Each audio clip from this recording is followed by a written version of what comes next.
I, 33F, and my husband, 37M, has kept a semi-regular journal throughout our 4-year relationship.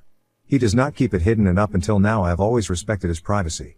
We had a heated conversation and my gut told me to read it, so after he left for work, I did. He wrote several times that he hates me, and at one point he said when I was sick he hoped I would die. When I read those words, I packed up me and our baby and went to a friend's where I'm staying now. I took pictures of all the pages. I told him I just need some space to cool off after our conversation and I will be home soon. I booked with my therapist and contacted a lawyer. We had a rough patch recently that lasted about 2 weeks. It was a dark time, but we pulled through. There was no violence, no moments where I was afraid of him, just sincere conversations about difficult feelings. The notes of hatred correspond with that rough patch. The rest of the journal is tame and reflects the man I know and love, mostly little self-pep talks around work and family stuff, goals, habit tracking. He has sent me several warm messages since I left.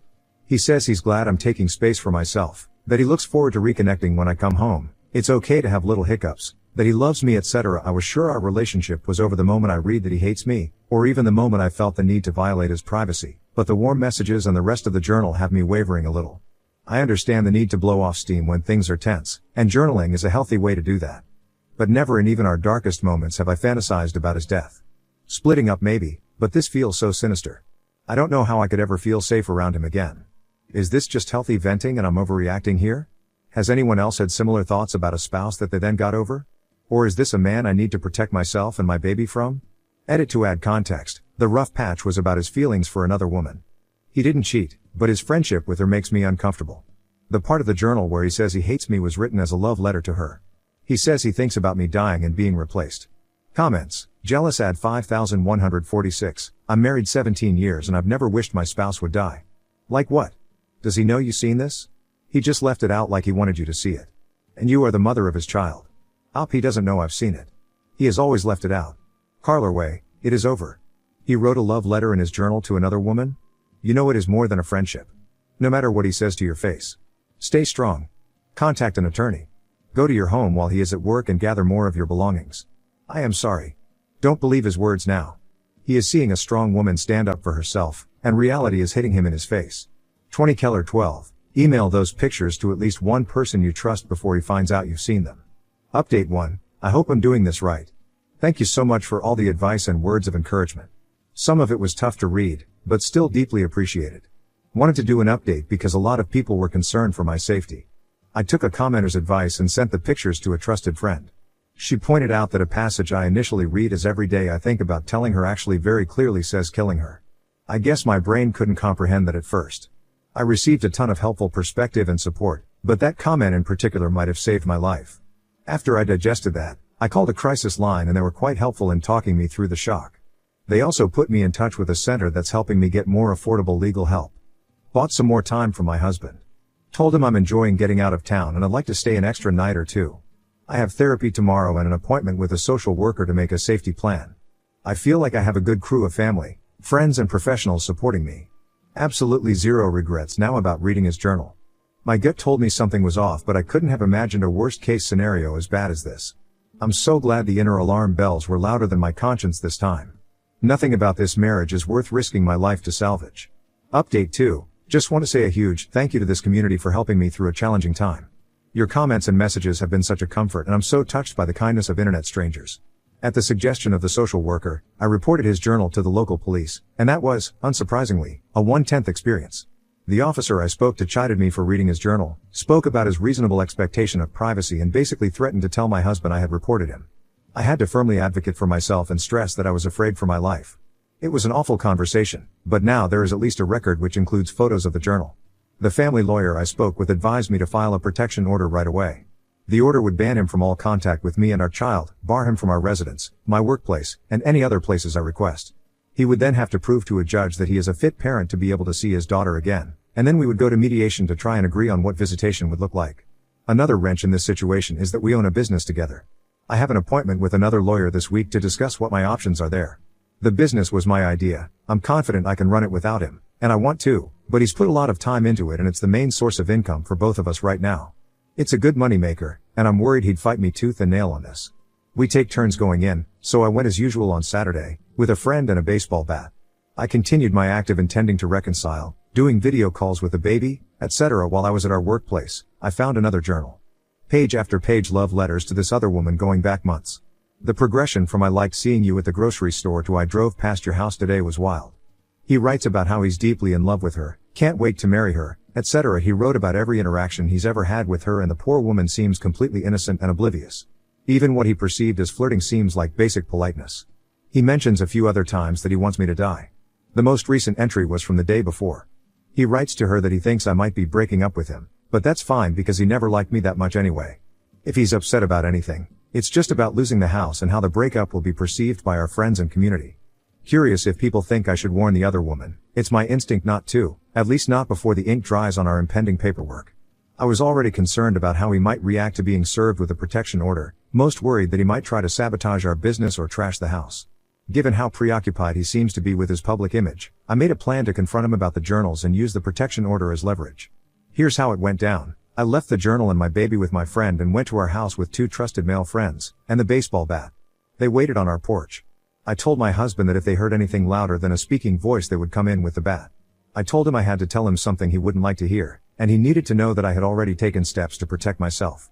I told him I read the journals, specifically what he said about wanting me to die and thinking every day about killing me. I said I had taken photos, that they are backed up, and a trusted source also has copies. That I also have the original copy of the journal full of love letters. I wondered until this moment if he had intended for me to find them, but he was obviously blindsided. He tried to say it was just venting, but I told him I would not be taking any chances or entertaining anything he has to say about it. That after reading what I read, I will never trust him or feel safe around him ever again. I told him that no one that knows him knows about this yet. The men on the porch just know that I'm breaking up with him and need support. This was true, aside from the friend that I called to stay with and the other friend I sent the photos to, who lives on the other side of the country. I said I am willing to protect his reputation here if he cooperates with me. I told him that I don't even have to ruin his chances with the other woman, but I can. I said that he can either do what I need to feel safe, or I can have that safety court ordered. He asked what I wanted, and I said I wanted him to give up the business. We'll sort out the details after I speak to the other lawyer, but for now I want his keys and I'll be changing the passwords on everything. He didn't put up any kind of fight. He didn't want to hear anything about what it would look like to go through the courts. He didn't ask about our baby. He just calmly got up and got the keys and asked if I wanted anything else. I told him that any communication with me should be about separation logistics only, like arranging a time for me to collect the rest of my things. Since then he has been blowing up my phone, saying I know his heart, let's walk back from the edge, let's talk to a therapist, he's sorry his words hurt me, etc. Each time, I just tell him he's crossing my boundaries and he backs off. He apparently told his mom and sister everything and they're supporting him in getting help. He's been cooperative so far. He's interviewing for a new job, seeing a therapist and updating me on his movements, though I didn't ask for this. I've temporarily moved in with my parents. My commute to work is longer, but I have help with baby and home-cooked dinners. Starting to settle into new routines, doing so much therapy and yoga. I inherited a small cabin before my husband and I met. It is currently being renovated and the original plan was to move in there with my husband and baby when it's done. The cabin is actually in my mother's name because she's never trusted my husband, correct, and wanted me to shield it from him in case of a divorce. Thank you, Mom.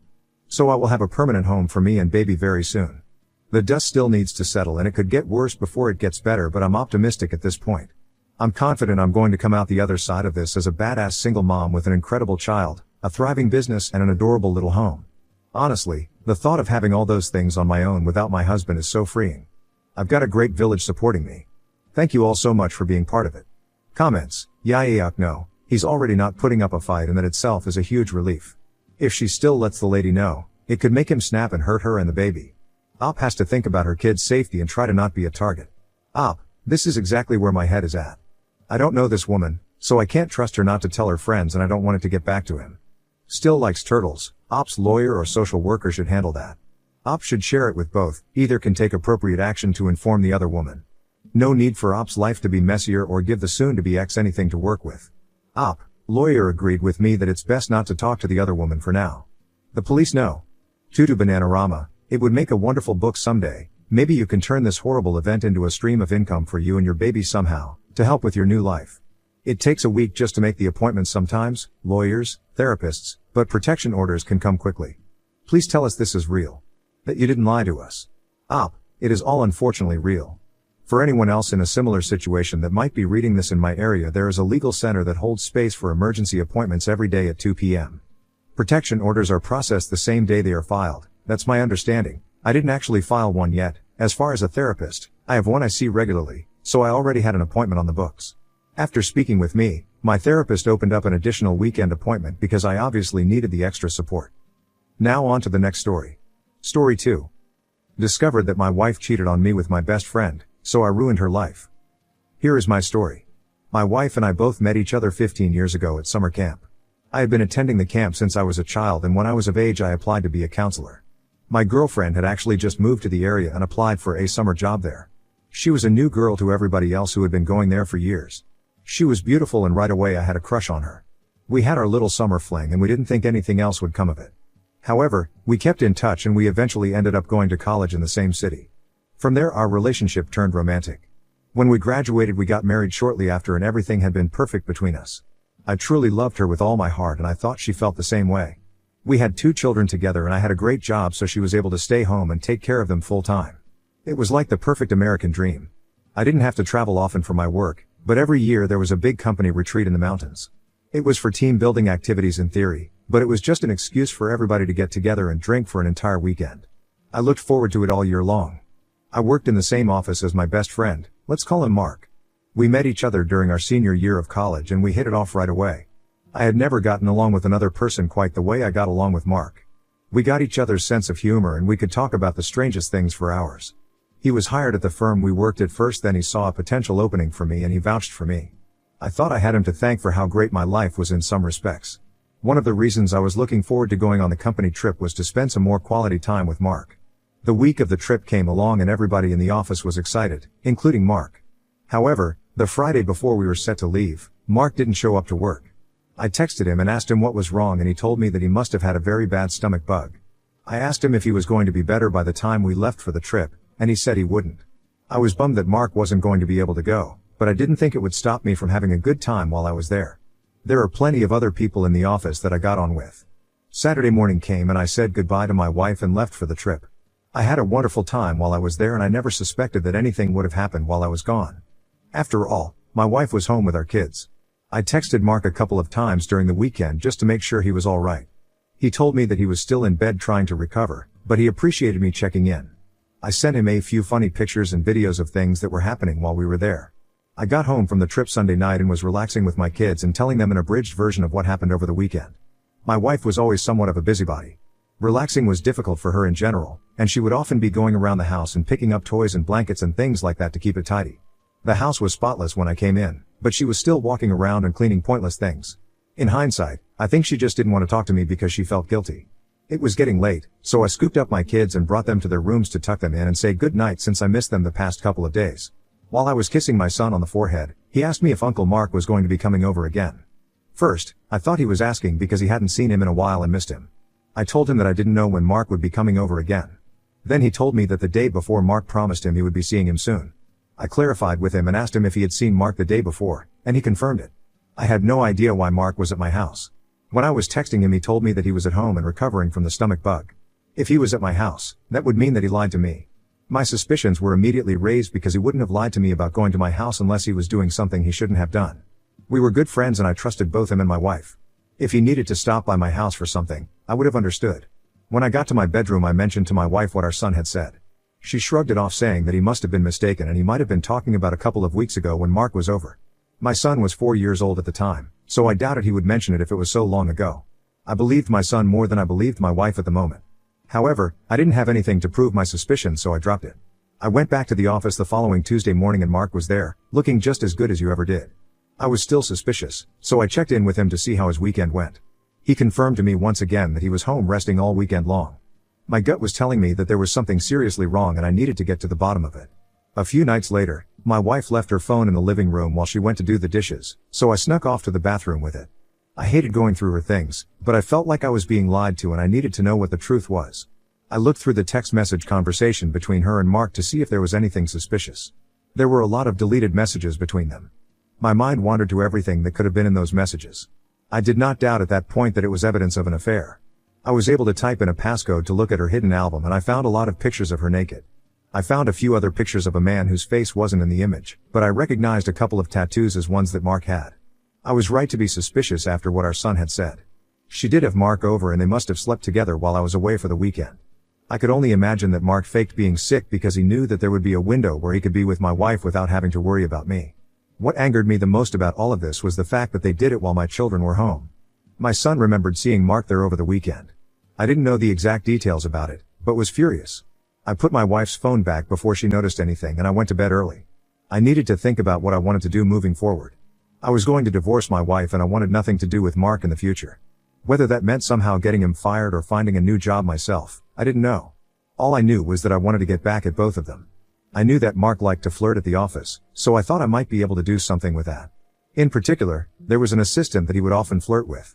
The following day in the break room around lunch, he was flirting with her once again, touching her on the shoulder and laughing with her. It wasn't anything harmful, but under the right circumstances, it could be seen in a different light. I subtly took a couple of pictures of them while they were close together for later. When Mark left to go to a meeting, I talked to the assistant and I asked her if she felt uncomfortable around Mark sometimes. She looked at me kind of confused. It was obvious from some of their conversations that she was into him as well. She told me that she wasn't uncomfortable. I planted a seed in her head that how much she flirted with her and touched her could be considered sexual harassment. She nodded her head like she was thinking about it for the first time. That same day, I went to our department and filed a formal complaint that I thought Mark's behavior was inappropriate. It was anonymous, so he would never know that it was me. The following day everything was going normally and he was pulled into the department for a meeting. Whenever things like that happen, people will either assume you're getting reprimanded for something or you're getting a raise. The very next day we had a sexual harassment seminar in the workplace.